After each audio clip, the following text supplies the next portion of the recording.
আব্দুল কাদের জিলানীর বাড়িতে তখন ওর জন্ম হয়নি, একজন ভিক্ষুক এসেছে ভিক্ষা করতে, তার মা ভিক্ষা নিয়ে যে দিয়েছে। তখন ওই ভিক্ষুক তার মাকে দেখে আকৃষ্ট হয়েছে। তখন আব্দুল কাদের জিলানী মায়ের পেট থেকে এটা খারাপ মনে করে ও বাঘের আকৃতিতে বের হয়ে ফকিরকে হত্যা করেছে। তো এখন যদি জনগণ কেউ লাভ দিয়ে উঠে বলতো, জি জনাব আপনার কথা বুঝেছি, আব্দুল কাদের জিলানী রাহিমাহুল্লাহ মায়ের পেট থেকে বাঘের আকৃতিতে বের হলেন, ফকিরকে হত্যা করলেন, এখন মায়ের পেটে গেলেন কিভাবে? এটা হলে হতো। এটা ধর্ম? আব্দুল কাদের জিলানী রাহিমাহুল্লাহ যাচ্ছেন আকাশে। কোথায় যাচ্ছেন আপনি? আল্লাহর বিচার ভুল হয়ে গেছে সেজন্য ঠিক করতে যাচ্ছি।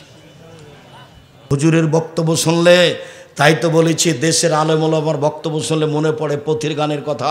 পুথির গানের কথা মানে আমরা চাঁপাই নবাবগঞ্জের মানুষ গরমের দিনে বাড়ির খুলিতে চত্বরে পুথির বই পড়তো। পুথির বইটা ছিল এরকম: 6 মাসের রাস্তা মর্দ 6 দিনে গেল, ঘোড়ায় চড়িয়া মর্দ হাঁটিয়া চলিল। 6 মাসের রাস্তা মর্দ 6 দিনে গেল, ঘোড়ায় চড়িয়া মর্দ হাঁটিয়া চলিল। ফাতেমা কান্দিয়া কয় আজ বুঝি হুসাইন কারবালাতে শহীদ হয়। ফাতেমা কান্দিয়া কয় আজ বুঝি হুসাইন কারবালাতে শহীদ হয়। যেই দিন হুসাইন ইরাকের মাটিতে কারবালার মাঠে শহীদ হন তার 49 বছর আগে ফাতেমা মারা গেছে। কতদিন আগে? 49 বছর আগে। তাহলে আজকে এটা ধর্ম হতে পারে কি করে? 1 মিনিট শেষে চলে এসেছে। এটা বগুড়া। বগুড়াতে একটা জায়গা আছে নগর মাদ্রাসা। নগর মাদ্রাসাতে একজন বক্তব্য দিচ্ছে, এভাবে বলছে, আল্লাহর নবী সকালে বেলাল রাদিয়াল্লাহু তাআলা আনহুকে বললেন, বেলাল আমি যতবারই জান্নাতে ঢুকি দেখি তুমি আমার আগে আগে হাঁটো, বলো তো বেলাল কি কারণ? তো বেলাল রাদিয়াল্লাহু তাআলা আনহু বললেন যে আমি উজু করেই 2 রাকাত সালাত আদায় করি, উজু করলেই, আর আজান দিলে 2 রাকাত সালাত আদায় করি। তো আল্লাহ রাসূল বললেন হ্যাঁ এই জন্যই তুমি আমার আগে আগে হাঁটো। বুখারী মুসলিম। এরপরে আজান দিলে 2 রাকাত সালাত, আজানের পরপরই 2 রাকাত সালাত, বিনিময় এটাই আল্লাহ রাসূলের আগে আগে জান্নাতে হাঁটার সুযোগ হবে। প্রমাণে বুখারী মুসলিমের হাদিস। 3 নম্বর ছিল ইশরাকের সালাত, সূর্য ওঠার সাথে সাথেই। এটার পরিস্থিতি হলো ফজরের সালাত জামাতে পড়ে মসজিদে বসে থাকতে হবে, তাসবিহ তাহলিল করতে হবে, পেশাব পায়খানার প্রয়োজন হলে যেতে হবে, সূর্য উঠলে 2 রাকাত সালাত। তো ইশরাকের সালাত যদি 2 রাকাত সালাত কেউ আদায় করে তাহলে সে কবুল হজ এবং কবুল উমরার নেকি পাবে।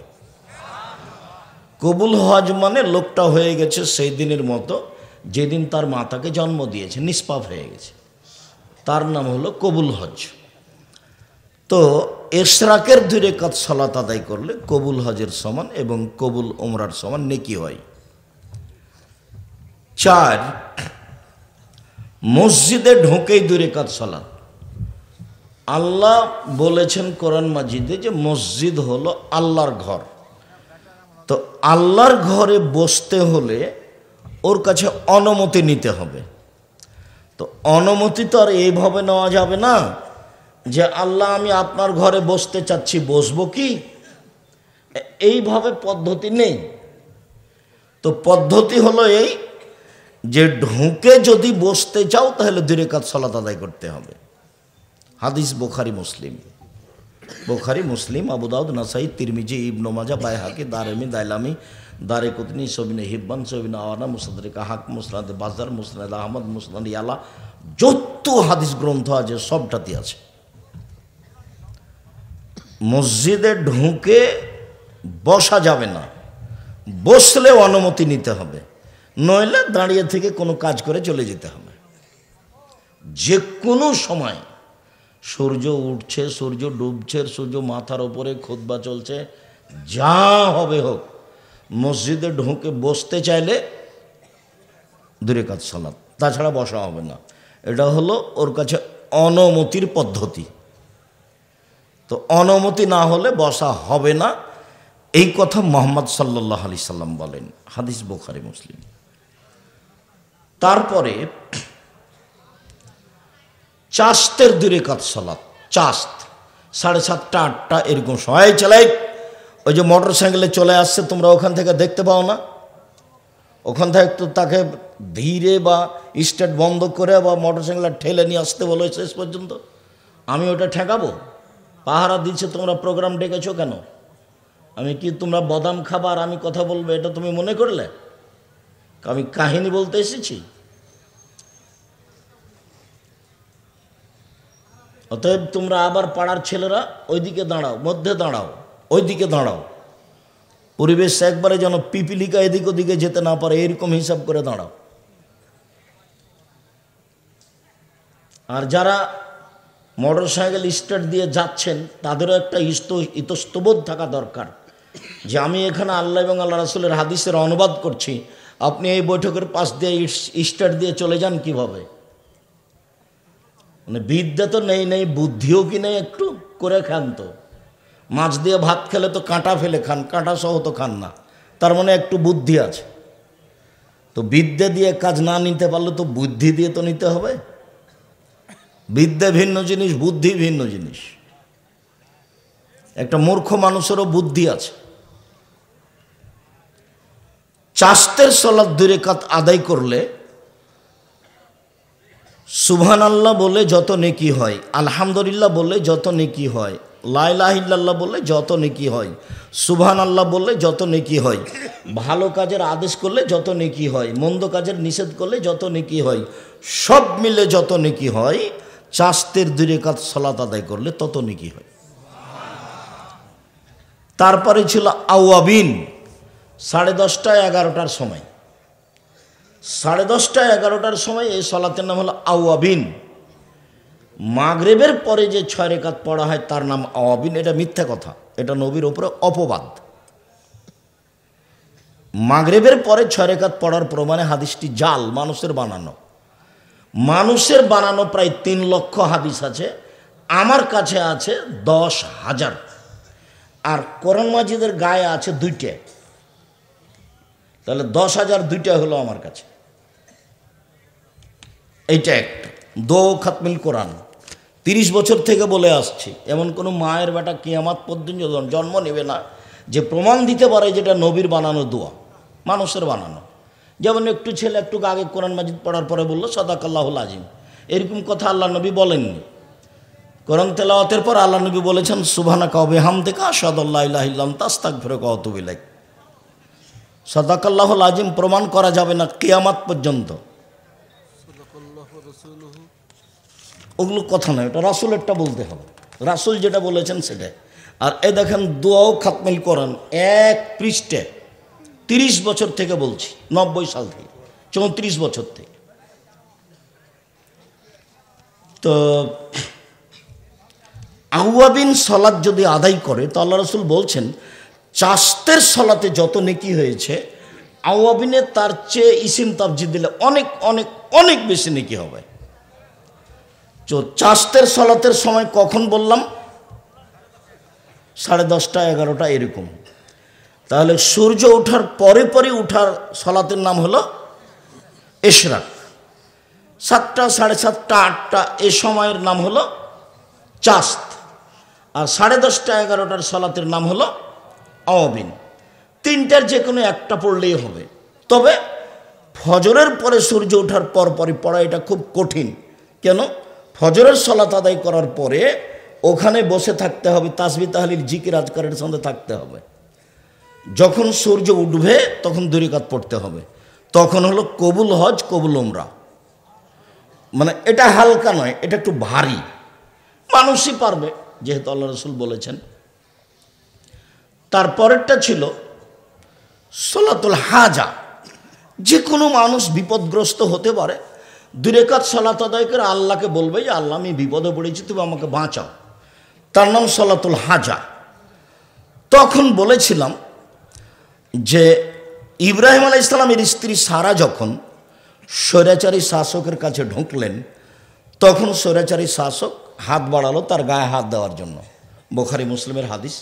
তখন সারা বলছেন, থামেন, আগে ওযু হবে, 2 রাকাত সালাত হবে, তারপরে কোনো কথা। সারা ওযু করলেন, 2 রাকাত সালাত আদায় করে বললেন, আল্লাহ, তুমি যদি বিশ্বাস করো যে আমি তোমাকে বিশ্বাস করি তুমি আল্লাহ, 1। 2, তুমি যদি বিশ্বাস করো যে আমি ইব্রাহিমকে নবী বলে মেনে নিয়েছি, আমি বলি না যে ইব্রাহিম আমার স্বামী, এটা আমি বলছি, আমি বলছি যে নবী ইব্রাহিম, ইব্রাহিম হলো নবী। 3, আমার জিন্দেগিতে আমি কোনোদিন জেনা করিনি, আমার লজ্জা স্থান আমি কোনোদিন আমার স্বামী ছাড়া কোনো পুরুষকে ব্যবহার করতে দিইনি। এই 3টা কথা যদি আমার সত্য হয়ে থাকে, 1, আমি তোমাকে আল্লাহ বলে মেনে নিয়েছি। 2, আমি ইব্রাহিমকে নবী বলে মেনে নিয়েছি।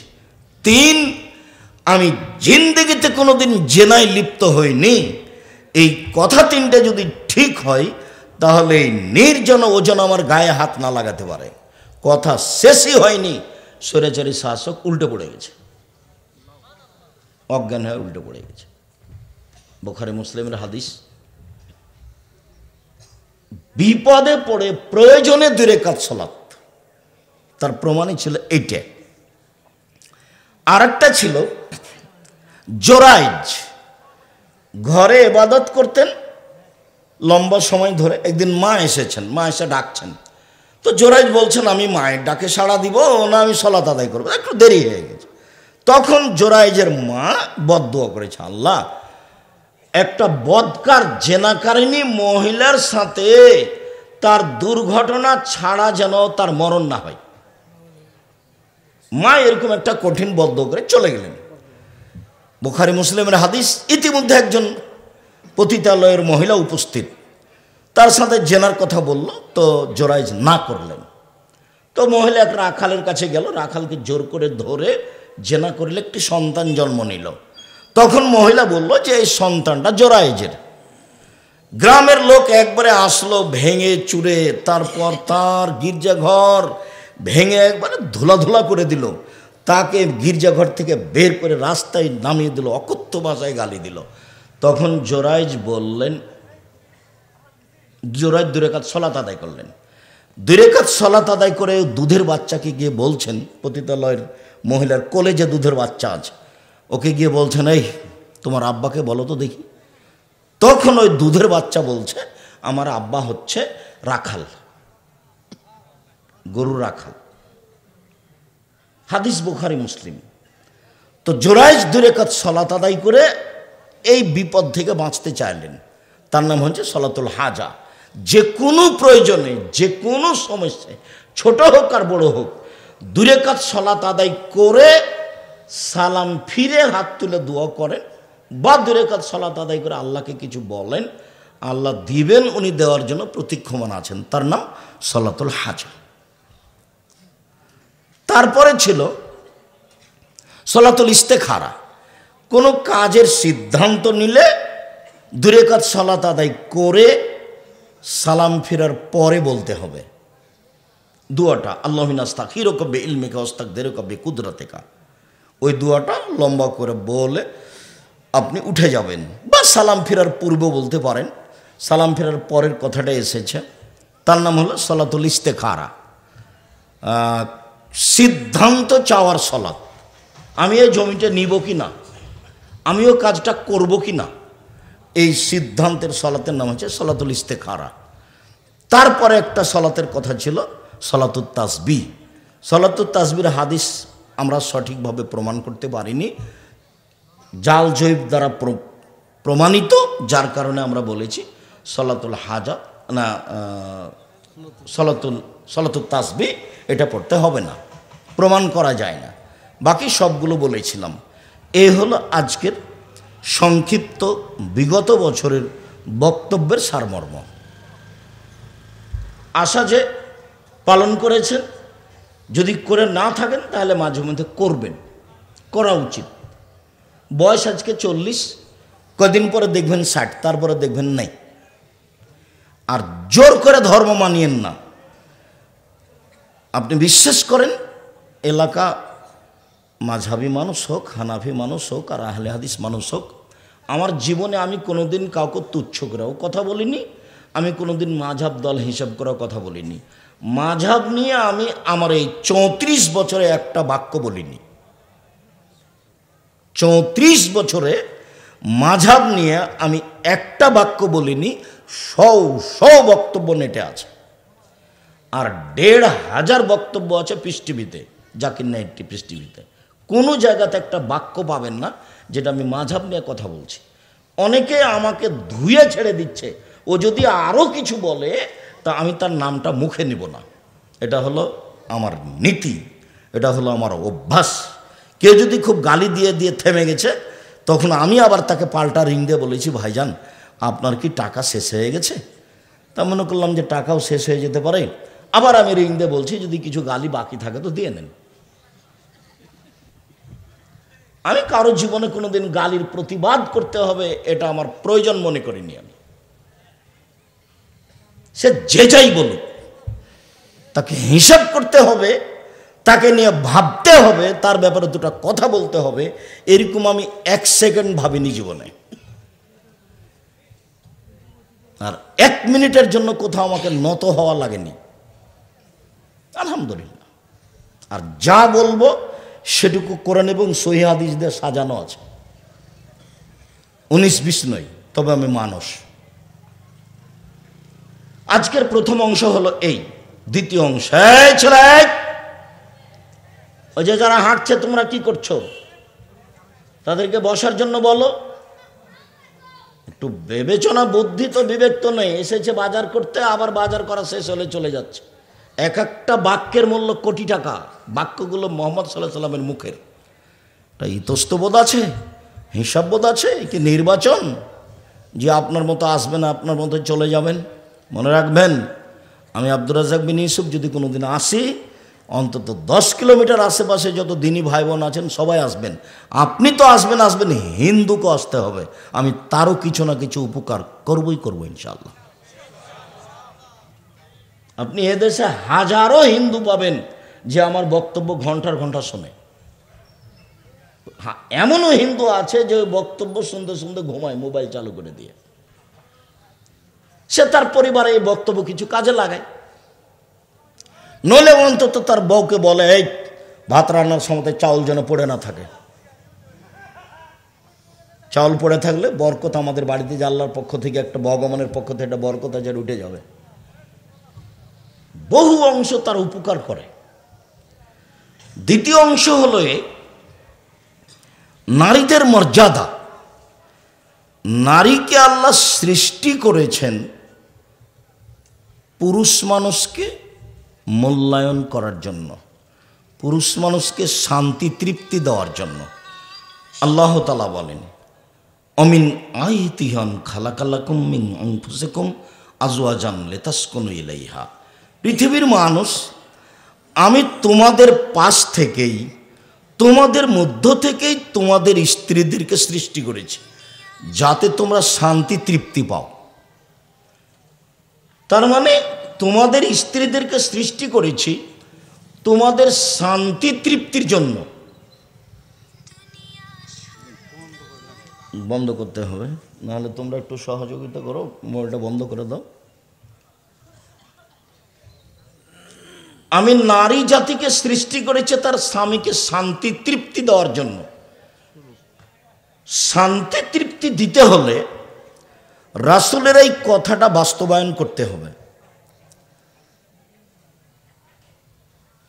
মুআবিয়া ইবনে হাকিম ইবনে মুআবিয়া আল কোশাইরি বলছেন যে আমি একদা আল্লাহ রাসূলকে বললাম, মা হাক্কু জাওজাতিনা জাওজাতি আহাদিনা আলাইহি।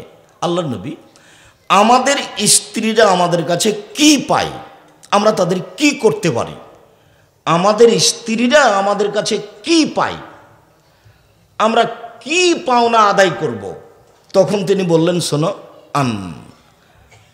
এমাহা এজা তায়ামতা, তুমি খেলে তাকে খাওয়াবা, তুমি খেলে তাকে খাওয়াবা। অতাকসুহা মাত্তাসাইতা, তুমি পড়লে তাকে পড়াবা, তার মানে খাওয়ার জিম্মেদারি আপনার, খেতে দেওয়ার জিম্মেদারি আপনার, কাপড় চোপড় দেওয়ার জিম্মেদারি আপনার। 3, অলা তুকাব্বে, কখনো স্ত্রীকে কটু কথা বলো না। কটু কথা, তোমার ঠোঁটটা মোটা। কটু কথা, তোমার রংটা কালো। কটু কথা, তোমার স্বভাব ভালো লাগে না। কটু কথা, তোমার মা এই। কটু কথা, তোমার বাপ এই, টাকা দিতে চেয়ে দিল না। কোনো সময় স্ত্রীকে সংসার পরিচালনায় কটু কথা বলবেন না। কটু কথা বললে ওকে যে উদ্দেশ্যে সৃষ্টি করা হয়েছে সেটা বাস্তবায়ন হবে না, সেটা হলো শান্তি তৃপ্তি। বরং এর উল্টাটা করবেন, বেশি বেশি প্রশংসা করবেন। ও হচ্ছে প্রশংসা প্রিয়। 3 জায়গাতে খুশি করার জন্য মিথ্যা হলেও বলা যায়। তার একটা হলো স্ত্রীর সামনে স্ত্রী খুশি হবে এমন কোনো কথা যদি মিথ্যাও হয় সেখানেও বলা যায়। হাদিস বুখারী মুসলিম এ কথা মুহাম্মদ সাল্লাল্লাহু আলাইহি ওয়াসাল্লাম বলেন। অতএব তাকে খুশি করে রাখতে হবে, এটাই হবে আপনার লক্ষ্য উদ্দেশ্য। আল্লাহর লক্ষ্য উদ্দেশ্য বাস্তবায়ন করার জন্য। হ্যাঁ, তোমার কথা খুব ভালো, তোমাকে দেখতে খুব ভালো লাগে, তোমার চালচলন ভালো, তোমার মতো কোনো মেয়ে দেখি না, খুব তাকে স্নেহ জানাবেন আর আদর করবেন। স্ত্রী এত আদরের, ওরা এত আদরের, ওরা এত আদরের, ওরা হচ্ছে বগুড়া সোনাতলা হাটের আদরের মালসা। ওদের আদর করতে হয়, ওদের ঘেরে রাখতে হয়, ওদের ঢেকে রাখতে হয়। যত আদর করবেন, যত ঘেরে রাখবেন, যত ঢেকে রাখবেন, তত শান্তি তৃপ্তি বেশি পাবেন। বেশি প্রশংসা করে যদি বলেন যে পা টিপা দাও, সারা রাত পা টিপে দেবে। আর যদি মুখ খারাপ করেন তো বেটি যদি বাড়িতে থাকে তাহলে বলবে তোর বাপকে 1 গ্লাস পানি দিয়ে। আর যদি না থাকে, বৌমা থাকে, তাহলে তোমার বাপ শ্বশুরকে 1 গ্লাস পানি দিয়ে আস। আর যদি বেটি বা বৌমা কেউ না থাকে, তাকে 1 গ্লাস পানি দেওয়াই লাগে, তো এইভাবে বলবে, এইভাবে দিয়ে থাকুস করে রেখে চলে যাবে। মানে আপনার সাথে কথা থাকে, ভালো লাগে না। এমনও মহিলা আছে যে তার স্বামীর মুখের দিকে দেখে না, নিরুপায় হয়ে সংসার করে। বলছে আব্দুর রাজ্জাক সাহেব, আপনি তো বলেন যে স্বামীকে মানতে হবে তিতা লাগলেও মিঠা লাগলেও, তো তার মুখখানি এত খারাপ যে আমি দেখতেই পারি না, তা আমি তাকে কেমনে মূল্যায়ন করব? কটু কথা বলবেন না, গালি দিবেন না। আমি এ কথা বলিনি, এ কথা মুহাম্মদ সাল্লাল্লাহু আলাইহি ওয়াসাল্লাম বলেছেন। 4, মারাও যদি কোনো সময় লাগে সংশোধনের জন্য, যেখানে আদর আছে সেখানে মায়ের আছে, যেখানে আদর আছে সেখানে মায়ের আছে। আদর দিয়ে হয় না যখন মায়ের, তখন এই কথা মুহাম্মদ সাল্লাল্লাহু আলাইহি ওয়াসাল্লাম বলেন, এই কথা আল্লাহ তাআলাও বলেন। মারলেও মুখের ওপরে মারা হবে না, এ কথা তিনি বলেন। স্কুলে মাস্টারেরা আগে থাপ্পড় মারত ছাত্রদের, মানে মাস্টারেরও তো জানা নাই যে মারতে হবে কোথায়। মাস্টার তো আর কোনো এই হাদিস পড়েনি, ওর মাস্টার যা পড়িয়েছে উনি তাই পড়েছেন। শিক্ষার জন্য যদি চীন যেতে হয় তবুও যাও, কথা তো মিথ্যে, কেউ তো দেখে না। দেশকে ভালোবাসা ইমানের অঙ্গ, কথা তো মিথ্যে, কেউ তো দেখে না। ধর্ম এমনিতেই চলছে। ধর্ম সৌদি আরব থেকে বের হয়ে ইরাকে ঢুকেছে, ইরাকে গিয়ে আরবি ভাষায় ধর্ম বানানো হয়েছে, বিকৃত করা হয়েছে আরবি ভাষায়। সেগুলো ইরানে গেছে, ইরানে গিয়ে সেটা ফার্সি ভাষা হয়েছে। সেইটা এসেছে ভারত, বাংলাদেশ, পাকিস্তানে। যারা নিয়ে এসেছে তারা ছিল মোগল, তাদের ভাষা ছিল ফার্সি, তারা ছিল তরিকাপন্থী, চিস্তিয়া তরিকাপন্থী। কাজে ধর্মটাই বিকৃত হয়ে ভারত, বাংলাদেশ, পাকিস্তানে এসেছে। তারা যখন চলে গেছে 750 বছর পরে, তখন ইংরেজ থেকেছে এদেশে 190 বছর। তাহলে মোট কত হলো? 7, 8, 9, 940।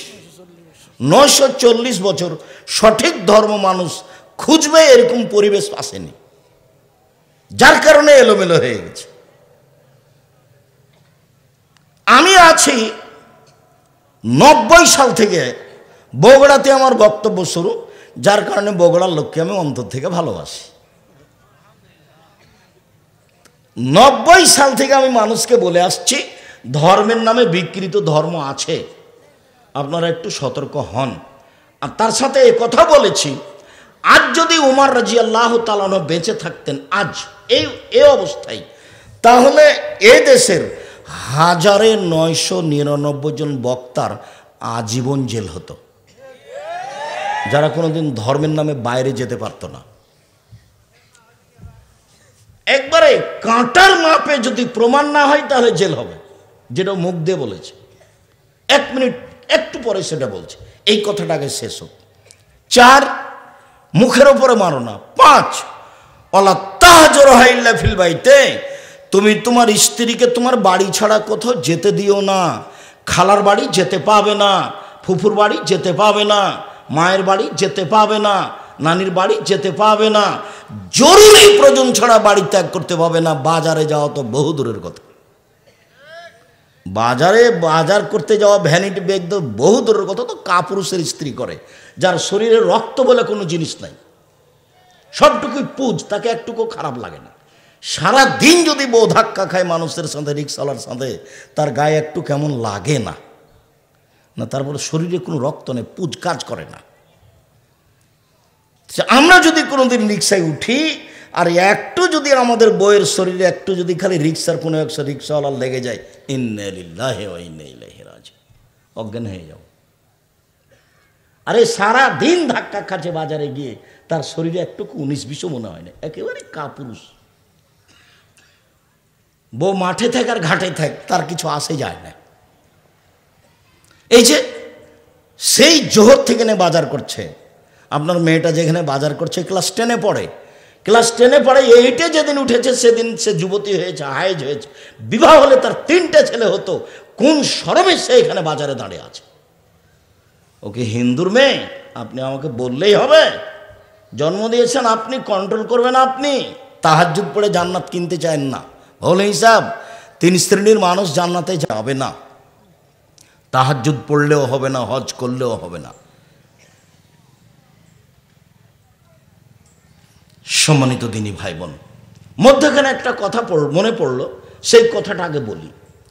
এই কথা আল্লাহ রাসূল দুঃখ আফসোস করে বলেছেন, পৃথিবীর মানুষ মনে রেখো, আমার উম্মত ইহুদি খ্রিস্টানের সাথে মিশে যাবে কৃষ্টি কালচারে, কথাবার্তাতে, পোশাক আশাকে, চলাফেরাতে, কাগজ কলমে, অফিস আদালতে, খাওয়া পানিতে, সব কিছুতেই আমার উম্মত ইহুদি খ্রিস্টানের সাথে মিশে যাবে।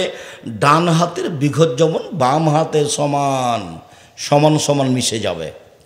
আমার উম্মত তাদের সাথে মিশে যাবে, ডান পায়ের জুতা যেমন বাম পায়ের সমান, এভাবে মিশে যাবে, মানে খারাপে মিশে যাবে। এরপরে আবার বলছেন, নামতে ভাষাগত নামতে নামতে নামতে এমন নিচে নামলেন, পৃথিবীর মানুষ শুনে রেখো, ইহুদি খ্রিস্টান যদি মায়ের সাথে জেনা করে থাকে, তো আমার উম্মত তাদের সাথে মিলতে গিয়ে মায়ের সাথে জেনা করবে। আমি যদি বুঝাতে না পারি আমি অক্ষম। বলেন আপনার মেয়ের সামনের দিক চোল ছোট কেন? বলেন, এটা ইহুদি খ্রিস্টানদের মেয়েদের নীতি। বলেন আপনার মেয়ের নখ বড় কেন? নখে নেইল পালিশ আছে। ইহুদি খ্রিস্টানদের পতিতালয়ের মেয়েদের বৈশিষ্ট্য হচ্ছে নখ বড় রাখা, নখে নেইল পালিশ রাখা। ইহুদি খ্রিস্টানদের পতিতালয়ের মেয়েদের বৈশিষ্ট্য হচ্ছে নখ বড় রাখা, নখে নেইল পালিশ দেওয়া। আপনার মেয়ের বড় কেন? আপনি বাপ নন? আপনি তো বাপ, সবাই তো বলছে আপনি বাপ। যদিচ আমি বলেছি আপনি তার সৎ বাপ, আমি এ কথা বলেছি। আমি আপনাকে সরাসরি বাপ বলতে কষ্ট পাই, যার কারণে আমি একটু এড়িয়ে বলেছি। আপনি বাপ সত্যই, এটাই ঠিক, কিন্তু আমি বলতে কষ্ট পাই, এর জন্য আপনাকে আমি বলেছি আপনি সৎ বাপ, এ কথা আমি বলেছি।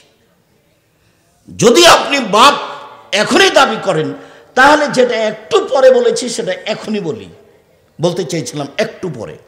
সেটা হলো এই, মানালা সালাসা বানাতিন, কে যদি 3টে মেয়ের লালন পালন করে, 3টে মেয়ের লালন পালন কি?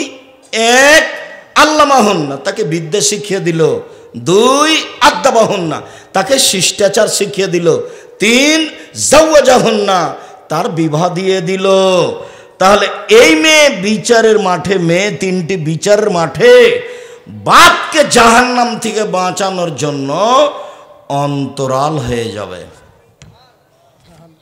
ওইদিকে থাকবে জাহান্নাম, আর এদিকে থাকবে তার পিতা, আর মধ্যে থাকবে মেয়েরা। মেয়েরা বলবে আমার পিতার জন্য আগে জান্নাত ঘোষণা হবে, তারপরে এখান থেকে সরব। তার অন্তরাল। তার মানে যে কোনো মূল্যে মেয়ে তার বাপকে জান্নাতে নিয়ে যাবেই যাবে।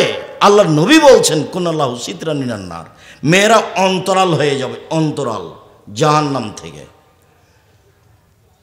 এই কথাটা আর একটু পরে বলি। এখন যে জন্য এই হাদিসটা বললাম সেটা হলো এই যে বাপে মেয়েকে বিদ্যা শিখিয়ে দিল, তারপরে শিষ্টাচার শিখিয়ে দিল। শিষ্টাচার কি জিনিস?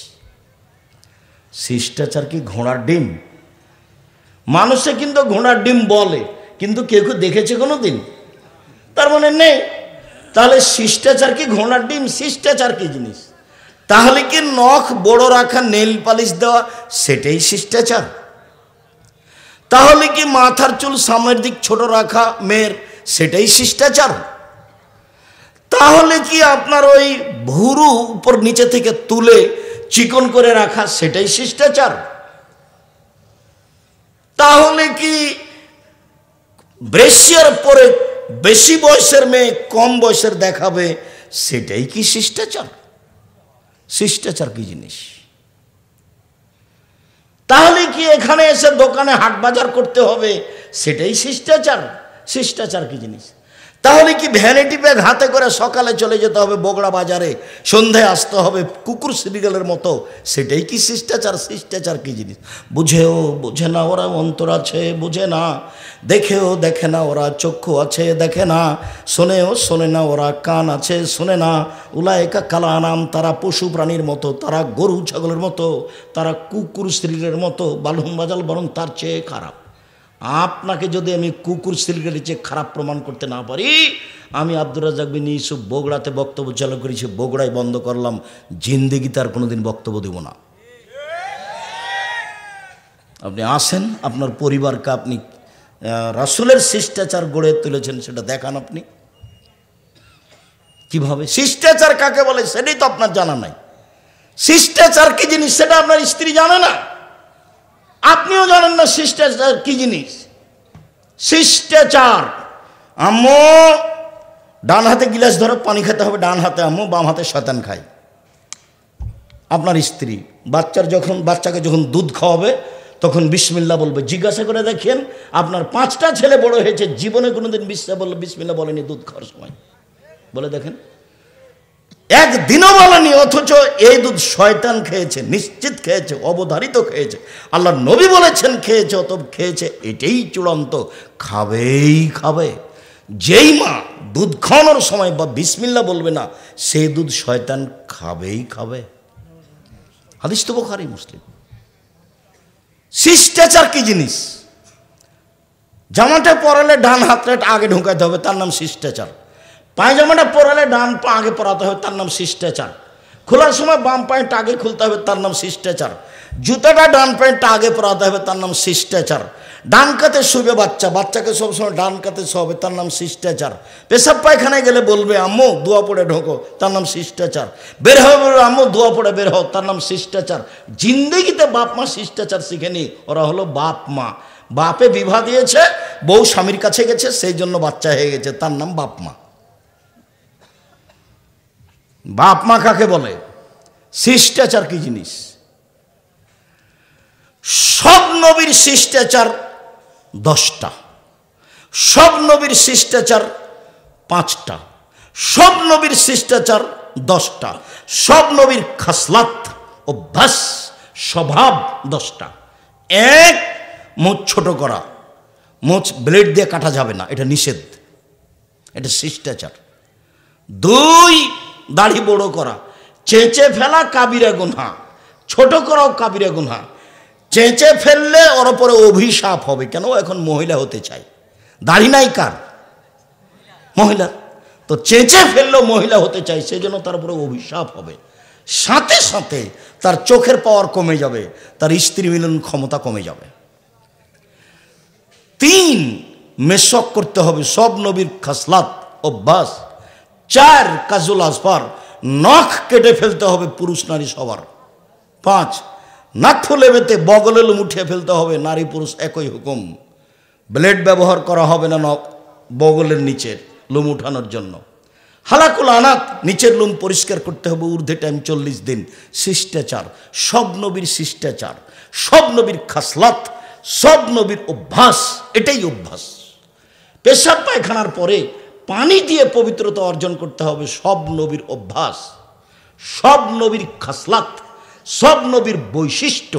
আগে ঢেল টিস্যু পেপার তারপরে পানি, এ কথা নয়। আগে ঢেল টিস্যু পেপার পরে পানি, এ কথা নয়। আল্লাহ নবী পেশাব পায়খানার পরে পানি দিয়ে পবিত্রতা অর্জন করে মাটি দিয়ে হাত মেজে নিতেন। যদি পানি না থাকে তখন ঢেল টিস্যু পেপার, না থাকলে, এটাই হলো বিধান। আবার ঢেল টিস্যু পেপার নিয়ে 40 কদম, এটা তো প্রশ্নই আসে না। আবার পায়ের উপরে পা উঠা, এটা তো প্রশ্নই আসে না। এটা তো সভ্যতা নয়। আবার খক খক করে কাশা, যদি তাই হয়, এটাই যদি ধর্ম হয়, তো ও যে 40 কদম হাঁটে তা তার বউ হাঁটে না কেন? যদি এটা ধর্মই হয়, তো ও যে 40 কদম হাঁটে আর পায়ের উপরে পা উঠায়, তার বউ উঠায় না কেন? যদি এটাই ধর্ম হয়, তাহলে ও যে খক খক করে কাশে, তার বউ খক খক করে কাশে না কেন? মুহাম্মদ সাল্লাল্লাহু আলাইহি সাল্লামের নীতি, সব নবীর নীতি, সব নবীর খাসলাত, সব নবীর অভ্যাস, সব নবীর আদাত। পেশাব পায়খানার পরে পানি দিয়ে পবিত্রতা অর্জন করতেন। অজু করার সময় নাকে পানি দিয়ে নাকটাকে ঝাড়তেন। আল্লাহ নবী বলছেন নাকে শয়তান বসবাস করে, সব নবীর অভ্যাস। আর একটা হাদিসে এসেছে নবীদের অভ্যাস আতর গায়ে দেওয়া, নবীদের অভ্যাস বিবাহ করা, নবীদের অভ্যাস লজ্জা করা। লজ্জা, লজ্জা হলো অভ্যাস, খাসলাত, স্বভাব। লজ্জা আছে যার, ইমান আছে তার। লজ্জা নেই যার, ইমান নেই তার। লজ্জা যত বেশি হবে, ইমান যত বেশি হবে, পাপ তত কম হবে। ইমান যত কম হবে, পাপ তত বেশি হবে। বোরকা পরলেও হবে, তাহাজ্জুদ পড়লেও হবে, হজ করলেও হবে। প্রতি বছর যদি রমজানে উমরা করিয়ে যে, তবু তার পাপ বেশি হবে। কেন? তার ইমান কম। পাপ কি দিয়ে ঠেকানো যায়? ইমান দিয়ে ঠেকানো যায়। পাপ কি দিয়ে ঠেকানো যায়? ইমান দিয়ে। বোরখা পরে ঠিকই, প্রেমের গল্প করে ঠিকই, তাহাজ্জুদ পড়ে ঠিকই, প্রেমের গল্প করে ঠিকই। তাহাজ্জুদ পড়তে উঠেছে মুরব্বী মানুষ, 60 বছর বয়স, তখন মনে করছে অজু করে সালাত তো পড়বো, তো একটু টিভিটা চালু করে দেখি। একবারে দেওয়াল ভর্তি টিভি আছে। অজু করে এসে তাহাজ্জুদ পড়ার পূর্বে টিভি চালু করেছে, আর ল্যাংটা মেয়ে চলে এসেছে। তো গেছে, এখন তাহাজ্জুদ গেছে, চক্ষু ঠান্ডা করে, কলিজা ঠান্ডা করে, চক্ষু ঠান্ডা করে, কলিজা ঠান্ডা করে, জানটা সহাত করে ল্যাংটা বেটি ছেলেকে দেখে জান্নাত কিনতে চায়। জান্নাত অত সহজ? জান্নাত পড়ে আছে, জান্নাতেও নারী আছে, সর্বোচ্চ সুন্দরী। আল্লাহ বলছেন ওরা এত সুন্দরী, জান্নাতের মেয়েরা এত সুন্দরী, ওরা এত সুন্দরী, ওদেরকে দেখে মনে হবে ঝিনুকের মধ্যে লুকানো মুক্তা। একথা আল্লাহ বলছে। ওদেরকে জিন কোনোদিন স্পর্শ করেনি, ওদেরকে মানুষ কোনোদিন স্পর্শ করেনি। ওদের চক্ষু হবে লম্বা লম্বা, টানা টানা, ডাগর ডাগর। আল্লাহ বলছেন এভাবে। ওদের মাথার চুল হচ্ছে লম্বা লম্বা, কোঁকড়া কোঁকড়া, কুচকুচে কালো। জান্নাতের মেয়ে তুমি ভোগ করতে চাও এই রং মাখানো পতিতালয়ের মেঘে দেখে চক্ষু ঠান্ডা করে? আবার কথা একটা ভেতরে জাগলো, 3 শ্রেণীর মানুষ জান্নাতে যাবেই। আগে বলেছিলাম যে 3 শ্রেণীর মানুষ জাহান্নামে যাবেই। তার মধ্যে ছিল এসব বেশরমা মেয়ে যারা নগ্ন পোশাকে চলে, পুরুষের পোশাকে চলে। কথার মধ্যে আছি আমরা। তো 3 শ্রেণীর মানুষ জান্নাতে যাবেই। এক, আল্লাহর ভয়ে কাঁদে যে, কথার মধ্যে আবার কথা বাড়লো, আল্লাহর ভয়ে কাঁদে যে। আল্লাহ রাসূল বলছেন গাভীর বান থেকে দুধ চাপ দিয়ে বের করে ভিতরে ঢোকানো যায় না যেমন, আল্লাহর ভয়ে কাঁদে যে সে জাহান্নামে যাবে না তেমন। কথা কি বুঝাতে পেরেছি? আপনারা কি কথা বুঝেছেন? যারা আল্লাহর ভয়ে কাঁদে ওদের জাহান্নামে যাওয়া কেমন অসম্ভব? গাভীর বাঁট থেকে চাপ দিয়ে দুধ বের করে ভিতরে ঢোকানো যেমন অসম্ভব। এ কথা মুহাম্মদ সাল্লাল্লাহু আলাইহি সাল্লাম বলেন। আমার এখানে কোনো ব্যক্তিগত কথা নয়। 2 আল্লাহ রাস্তায় পাহারা দেয় যে। 3 বেগানা নারীকে দেখে চক্ষু নিচু করে যে, অপর নারীকে দেখে চক্ষু নিচু করে যে, ও জান্নাতে যাবেই। বলেন তো এবার আপনার টিভির কি হবে? ওই মেয়েটা যে খবর পড়ছে, ওর মুখের উপরে যে চোখ রেখে আপনি খবর শুনছেন, তাহলে এটা কি তাকওয়া হলো? যদি কোনো সময় খবর শুনতেই হয় তাহলে এভাবে বসতে হবে, এভাবে সে খবর শুনতে হবে। তাকওয়া ভিন্ন জিনিস, বয়স শেষ, এগুলো করে কোনো লাভ নাই।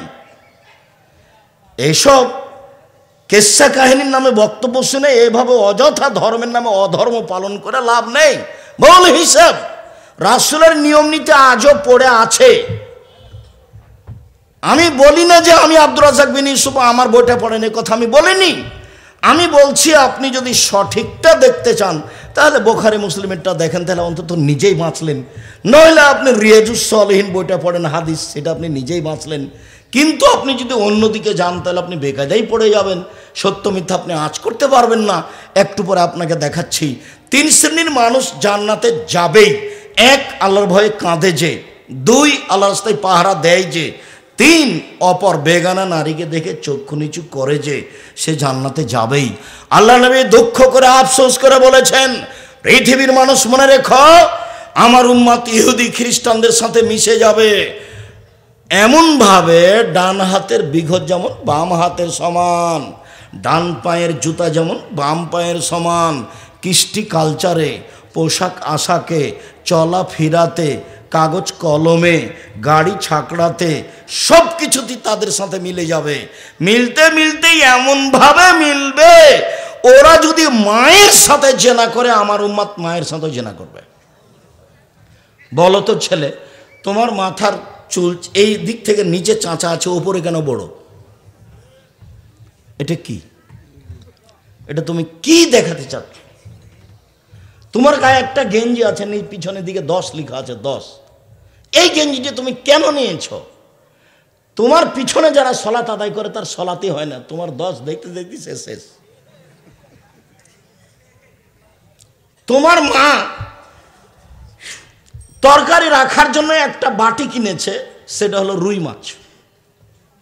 তোমার মা স্বাদ করে গেছে বগুড়া শহরে, ঠেল মানে না, বগুড়া শহর ছোট, সুন্দর, অনেক কিছু আছে, শুধু ভিড় ধরে আছে। সেখানে তোমার মা গেছে, একটা আয়না কিনে নিয়ে এসেছে, সেটা হলো কাতল মাছ। শিষ্টাচার কি জিনিস? শিষ্টাচার কাকে বলে? শোনো, তোমার মা প্লেট কিনেছে কিছু, সেটা হলো চিংড়ি মাছ। বলো তো শিষ্টাচার কাকে বলে? তোমার বাপ একটা তোমার ছোট বোনের পেশাব পায়খানার জন্য পট কিনেছে, সেটা হলো ঘোড়া পট।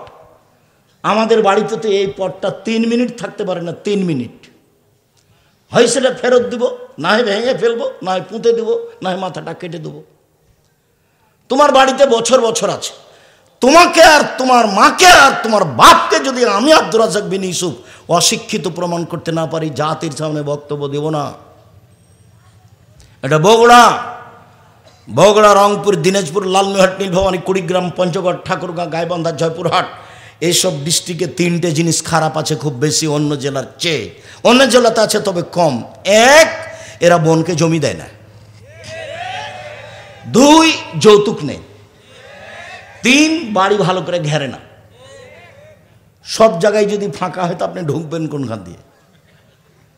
এটা তো দরজা লাগবে। যৌতুক নিয়েছেন কেন? তখন তো আমি বলেছি বাপ বেটা ভিক্ষা করে খাও। বাপ বেটা ভিক্ষা যদি কেউ না দেয়, এসব এলাকায় লক্ষ্মীকলার আশেপাশে বগুড়া ট্রেন স্টেশনে চলে যাবা, বাপ বেটা ভিক্ষা করে খাবা।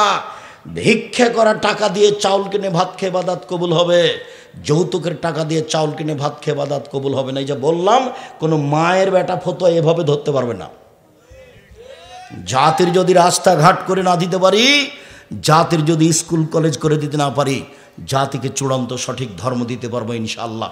ধর্মের ব্যাপারে জাতিকে ফাঁকি দিয়ে পরকাল হারাতে রাজি নই। আগামীকাল সন্ধ্যা হতে হতে খাটলা, চৌকি, বক্স, টাকা পয়সা আর সাইকেল, মোটরসাইকেল সব ফেরত দিতে হবে। 24 ঘন্টার মধ্যে ফেরত দিতে হবে। আমি বলেছি তোমার বাপকে যদি আমি কুকুর সিরিয়ালের চেয়ে খারাপ প্রমাণ করতে না পারি আমি বক্তব্য দিব না। তোমার দাদা মারা 10 বছর হলো, তোমার দাদা 15 শতক জমি রেখে গেছে, তোমার বাপ নিবে 10 শতক, তোমার ফুফু নিবে 5 শতক। তোমার বাপ নিবে সকালে আর তোমার ফুফু নিবে বিকেলে, এইটা প্রমাণ করো দেখি আগে। একসাথেই নিবে। তোমার বাপকে বলে দিও আগামীকালকে গিয়ে বারাতে বলে দিও, আব্বা ভাগ্য নিয়ে এসেছি, আব্বা ভাগ্য ছেড়ে আসেনি, ভাগ্য আমার কাছে আছে। ভাগ্যে যদি জমিদারি থাকে জমিদারি করেই খাবো, ভাগ্যে যদি ভিক্ষা করা থাকে ভিক্ষা করেই খাবো। ফুফুর জমি খেয়ে বাঁচতে রাজি নই, ফুফুর জমি খেয়ে বাঁচতে রাজি নই। তোমার বাপ যেন আগামীকাল সন্ধ্যা হতে তো জমি ভাগ করে দেয়। আর যদি তুমি আমাকে বলো তাহলে আমি আমার বাপকে মাটি দিয়ে আগে জমি ভাগ করেছি, তারপরে খেয়েছি। যদি আমি টুকটাক জমি চিনি, আমার ছোট ভাই চিনে না, আজও চিনে না। ও বরিশালে থাকে, বরিশাল মডেল কলেজের শিক্ষক, ওই পাতায় পড়ি না, কিন্তু নীতিগতভাবে ভাগ করায় ভাগ করে দিয়েছি। 4 ধনী মানুষ সিমেন্ট দিয়ে বাড়ি ঘেরো, নইলে চটছালা দিয়ে ঘেরেন, একটা দরজা রাখেন, বাহির দরজা, সেখানে আপনি গরিব মানুষ কিছু নেই, একটা পর্দা ঝুলছে। আল্লাহ নবী বলছেন আপনার স্ত্রী ঘুমানোর সময়তে বিসমিল্লাহ বলে একটু খড়কুটা এখানে রেখে দেবে নিচে, সকাল পর্যন্ত এই ফাঁকা দরজা দিয়ে শয়তান প্রবেশ করতে পারবে না। বুখারী মুসলিমের হাদিস। শিষ্টাচার কাকে বলে? শিষ্টাচার কি জিনিস? 1 বেটিকে বিদ্যা শিখিয়ে দিল, 2 বেটিকে শিষ্টাচার শিখালো, 3 মেয়ের বিবাহ দিয়ে দিল। তখন মেয়ে 3টি বাপের জন্য অন্তরাল হলো, তখন মেয়ে 3টি বাপের জন্য অন্তরাল হলো। বাপে মেয়েকে কি শিখালো? যেদিন 5 পাস করেছে তারপর থেকে 3 জন শিক্ষক, মেয়েকে ডাক্তার বানাতে হবে। 8-এর পরে 4 জন শিক্ষক, তারপরে ম্যাট্রিক পাস করার পরে ইন্টার পাস করলে বিশ্ববিদ্যালয়ে ভর্তি হতে হবে। জয়টা সাবজেক্ট তয়টা শিক্ষক। তারপরে মেয়ে ডাক্তার হয়ে আর একজনের সাথে চলে গেল। আবার না হয় মেয়ে পড়ছে লন্ডনে আর বাপে চিল্লা দিতে গেছে আমেরিকা। বাপ ওখানে তাসবি টিপছে, মেয়ে এখানে প্রেমের তাসবি টিপছে। 3 শ্রেণীর মানুষ জান্নাতে যাবে না। 1 নিয়মিত বিড়ি তামাক জর্দা সিগারেট গুল নেশাদার দ্রব্য খায় পান করে, তারা জান্নাতে যাবে না। 2 যারা পুরুষের পোশাক পরে মহিলা হয়ে, তারা জান্নাতে যাবে না। একবার হজ করেছে, মাথায় টুপি আছে, মেয়ে পাশে হাঁটছে, মেয়ে স্কিন পায়জামা পরে আছে, তো ইহুদি খ্রিস্টানের পোশাক।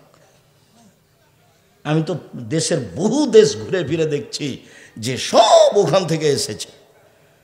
বিমানবন্দরে যখন নামে তখন একটু একটু লজ্জা করে ওই মেয়েটাই, যে মেয়েটা ওখানে উলঙ্গ হয়েছিল। তারপরে কিছু কিছু এখন এটা কমে গেছে, যেহেতু এখন বাপও কিছু বলে না, এখন মাও কিছু বলে না। মা বলছে তুই আরো ল্যাংটা কাপড় খুলে দে, তুই এভাবে কাপড় পরে আছিস কেন? ওর মা ওটা মা নয়। রাসূল সাল্লাল্লাহু আলাইহি সাল্লাম বলেছেন বাপ মা যদি ইহুদি হয় ছেলে মেয়ে ইহুদি হবে, বাপ মা যদি খ্রিস্টান হয় ছেলে মেয়ে খ্রিস্টান হবে। জন্ম নিয়েছে মুসলমান হিসেবে, কিন্তু বাপ মা তাকে ইহুদি করেছে, বাপ মা তাকে খ্রিস্টান করেছে, বাপ মা তাকে আগুন পূজক করেছে। এই মেয়ে খারাপ নয়, মা খারাপ। এই ছেলে, এই মেয়ে খারাপ নয়, বাপ খারাপ। এ কথা আমি বলিনি, এই কথা মুহাম্মদ সাল্লাল্লাহু আলাইহি সাল্লাম বলেছেন। হাদিস বুখারী মুসলিম। ছেলে মেয়ে জন্ম দিলে 7ম দিনে নাম রাখতে হবে, 7 দিনের দিনই রাখতে হবে।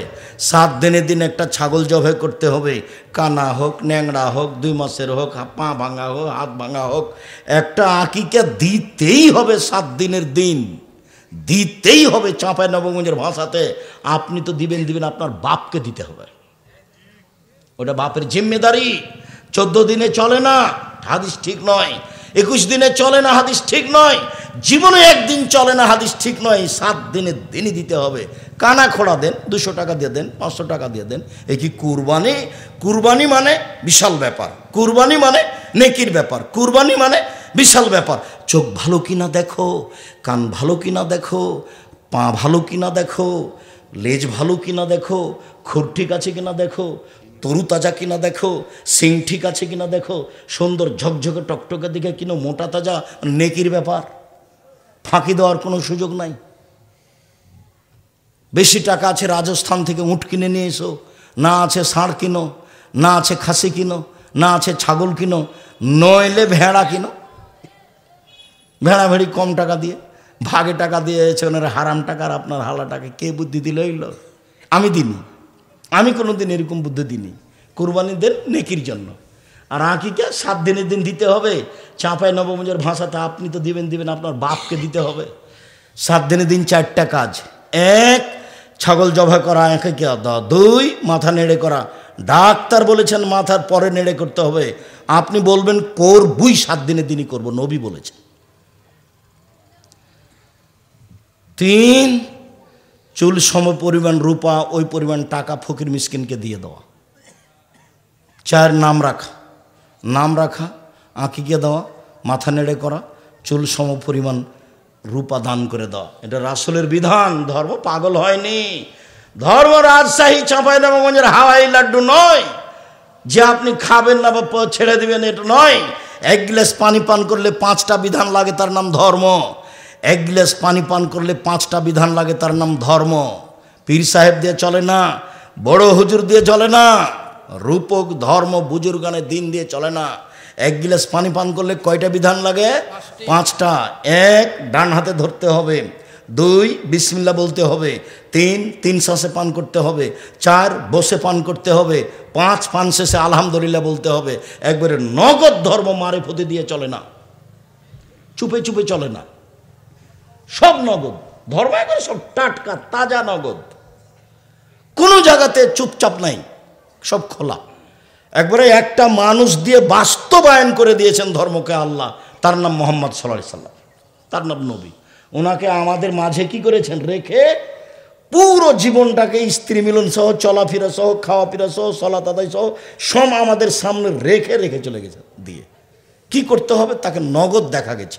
সাহাবীরা সেটা করে রেখে গেছে, তাবিরে সেটা করে রেখে গেছেন। এখানে গোপনীয় কিছু নেই। শুনুন সম্মানিত দিনী ভাই বোন, মহিলাদের কথা আর একটু বলে এখান থেকে আর চলে যায়, আমরা লম্বা আলোচনা না করি। মহিলাদের জন্য 4টা কাজ করলে জান্নাতের সব দরজা খোলা।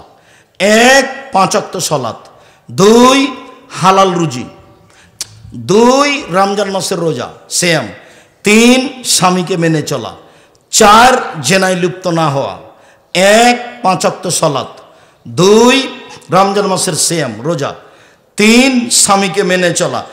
তিতা লাগলেও মানতে হবে, মিঠা লাগলেও মানতে হবে, স্বামীর মুখ খারাপ হলেও মানতে হবে। আব্দুর রাজ্জাক সাহেব, ওকে যে আমি সহ্যই করতে পারি রে, মাস কথা বলতে পারি না, যদি তাই হয় তাহলে খোলা তালাক করে নেন, কাজীর কাছে যান, খোলা করে নেন, 30 দিন পরে বিবাহ বসতে পাবেন, সমস্যা নেই।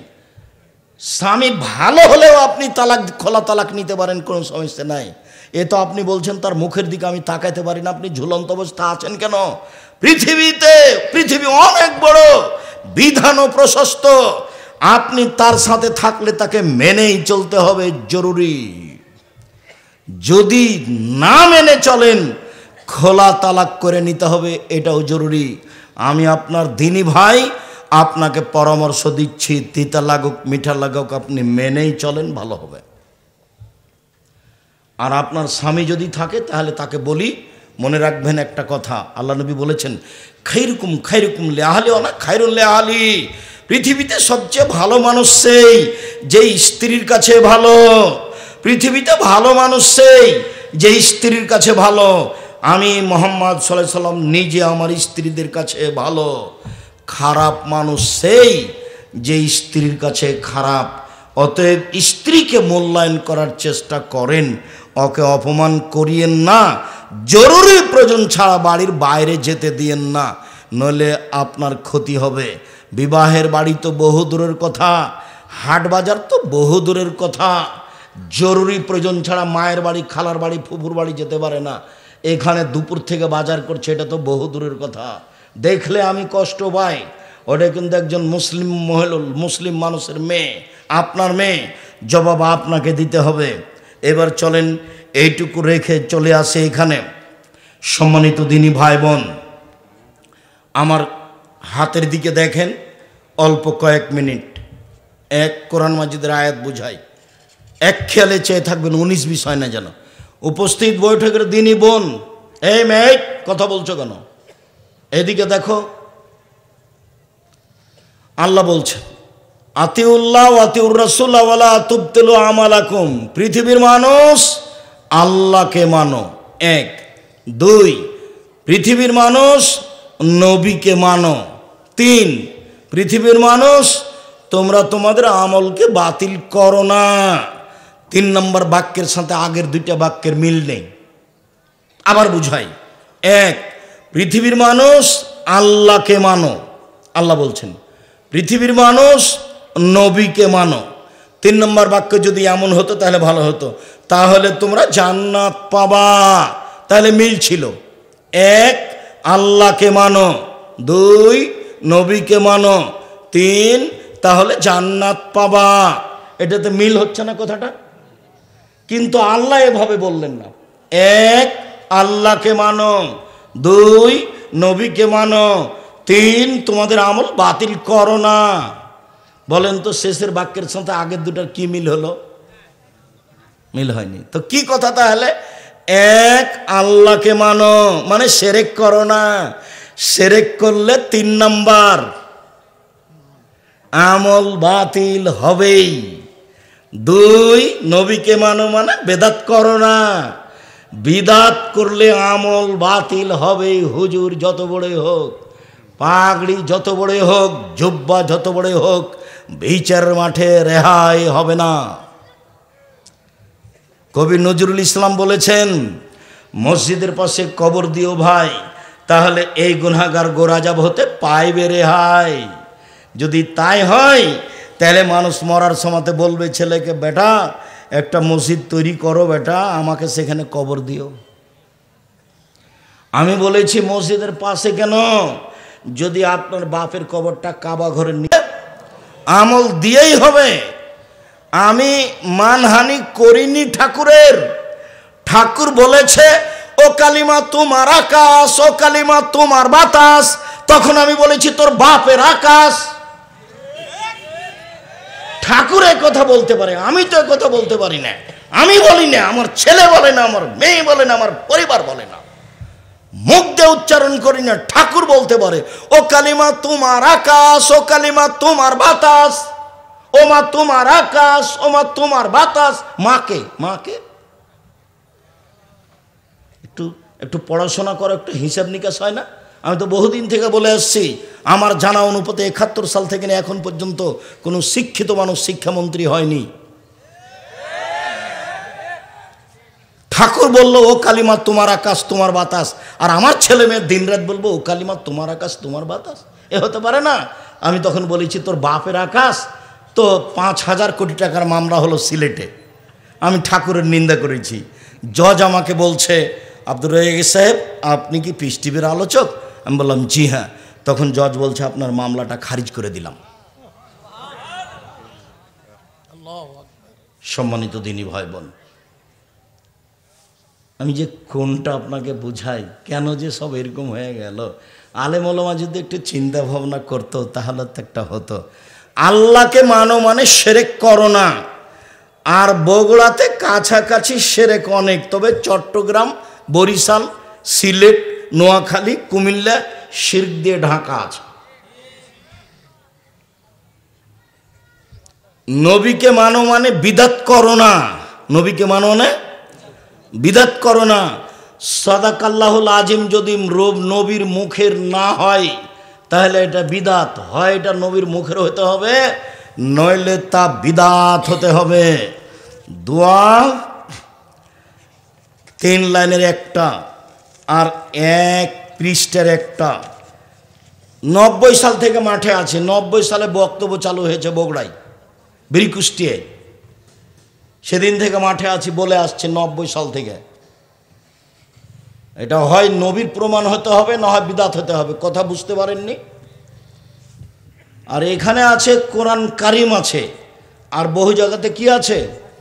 কোরআন শরীফ আছে। প্রমাণ করেন দেখি। নবীর মুখের হতে হবে, নইলে তা বাতিল বলে গণ্য হবে। এবার একটা হাদিস, তারপরে একটু দেখাবো। আল্লাহ রাসূল বলছেন, পৃথিবীর মানুষ বাল্লিগু আন্নী ওয়ালা আয়া, আমার একটা কথা জানা থাকলে অন্যকে বলো। 2 ওয়া হাদিসু আন বানি ইসরাঈল ওয়ালা হারাজ, বানি ইসরাইলের কাহিনী বলো, কোনো দোষ নেই। 3 মান কাযাবা আলাইয়া মুতাআম্মিদান ফালিয়াতাবাওয়া মাকাদাহু মিনান নার, কেউ যদি কোনো কথা আমার নামে বলে, কেউ যদি ধর্ম বলে কোনো কথা আমার নামে বলে, সেই কথা যদি আমার না হয়, তাহলে তার থাকার জায়গা জাহান্নাম, জুব্বা যত বড়ই হোক। হাদিস বুখারী মুসলিম। আবার বলি, 1 আমার একটি কথা জানা থাকলে অন্যকে বলো। 2 বানি ইসরাইলের কাহিনী বলো। 3 কেউ যদি কোনো কথা আমার নামে বলে, সেই কথা যদি আমার না হয়, তাহলে তার থাকার জায়গা জাহান্নাম। এভাবে বললেন, কিন্তু আগের মতো করে বললে ভালো হতো। আগে যেমন বলছিলাম, 1 আমার একটি কথা জানা থাকলে অন্যকে বলো। 2 বানি ইসরাইল কাহিনী বলো। 3 তাহলে তোমরা জান্নাত পাবা। এভাবে হলে কথাটা মিল হতো না?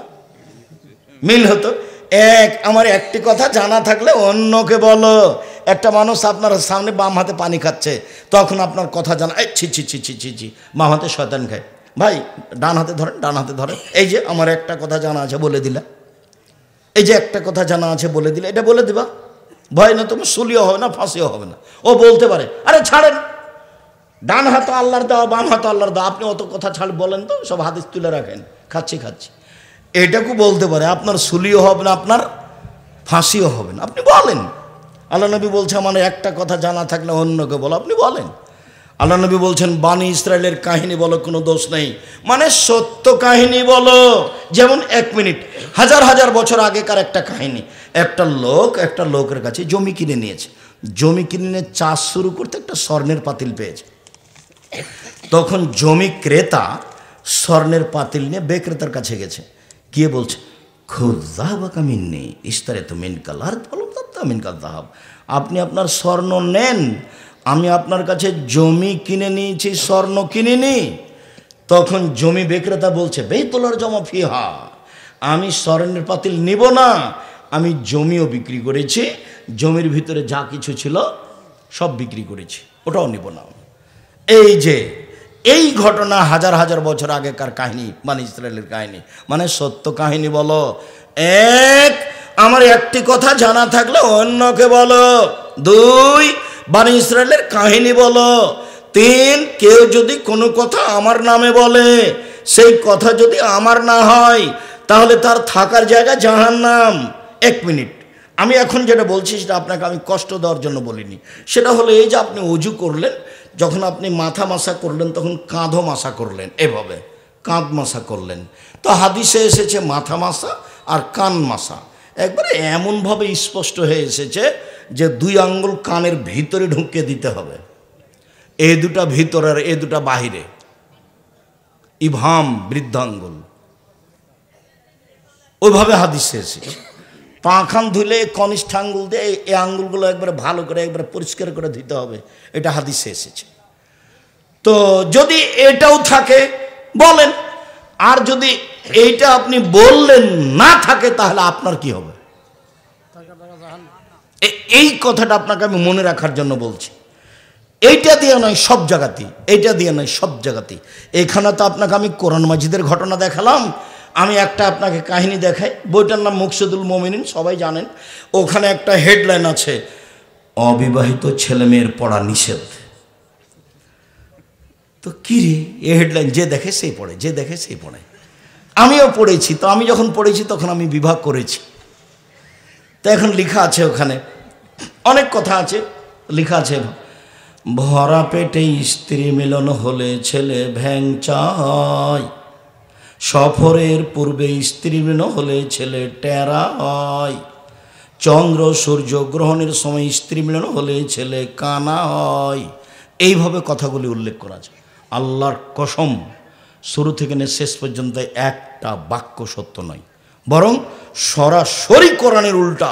কোরআনে আল্লাহ বলছেন নিসাউকুম হারসুল্লাকুম ফাতু হারসাকুম, পৃথিবীর মানুষ তোমাদের স্ত্রী তোমাদের জমি, পৃথিবীর মানুষ তোমাদের স্ত্রী তোমাদের জমি, তোমাদের ক্ষেত, তোমরা তোমাদের খেতে আসো তোমাদের ইচ্ছে মতো, সকালেই কি বিকালেই কি দুপুরেই কি ভরা পেটেই কি সফরের পূর্বেই কি চন্দ্রগ্রহণ লাগলেই কি আর না লাগলেই কি, এ কথা আল্লাহ বলেন